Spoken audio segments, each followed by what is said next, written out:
La halte d'accueil, en fait, est une institution assez ancienne à Brest et qui a 23 ans et qui est en fait qui est affiliée à la Société Saint-Vincent-de-Paul.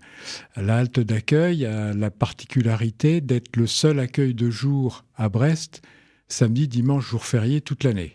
C'est-à-dire qu'on est ouvert le jour de Noël, ouvert le jour de l'an. N'hésitez pas à venir nous voir si l'envie vous en dit.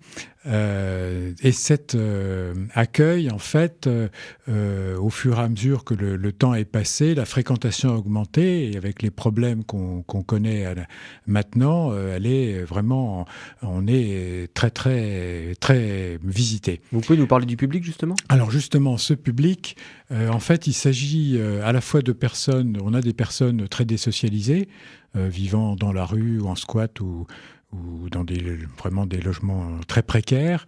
Mais on n'a pas que cette population-là, donc avec des addictions aussi, des addictions de drogue, alcool et compagnie. On accueille aussi les chiens de ces personnes, quelquefois les jeunes plutôt en errance. Mais on accueille en fait toutes les formes de pauvreté moderne. Et ce qui a vraiment augmenté ces dernières années et pratiquement cette année, c'est le nombre de personnes qui sont pauvres et qui, passé le 15 du mois, ont un mal fou à avoir de la trésorerie pour pouvoir ne serait-ce que manger. Donc ça, on est par exemple, on était sur une dynamique où on accueillait en gros une centaine de personnes par jour d'ouverture. Et bien là, sur septembre, octobre, novembre, on est plutôt maintenant à 110, 120 en moyenne. Et quand on voit effectivement qu'à partir du 15 du mois, il y a plus de monde qui vient nous fréquenter. Un petit mot, comme on approche de la fin de l'année, Rémi Galleret, Ouais. Pour 2014, quels sont les projets de la halte d'accueil à Brest ? Eh bien, c'est pouvoir faire face à toute la précarité dans laquelle un certain nombre de nos concitoyens auxquels ils ont à faire face, précarité qu'on voit grandissante. Il faut vous dire que chaque jour d'accueil, on accueille 3 nouvelles personnes en moyenne.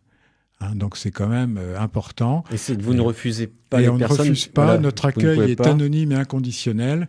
Et donc, notre accueil fait que, de toute façon, quelqu'un qui a besoin de manger trouvera chez nous de quoi manger. Mais on ne fait pas que de la distribution d'aliments sous forme de repas ou autre. C'est un foyer où les gens, on essaye de leur faire oublier leur misère quotidienne.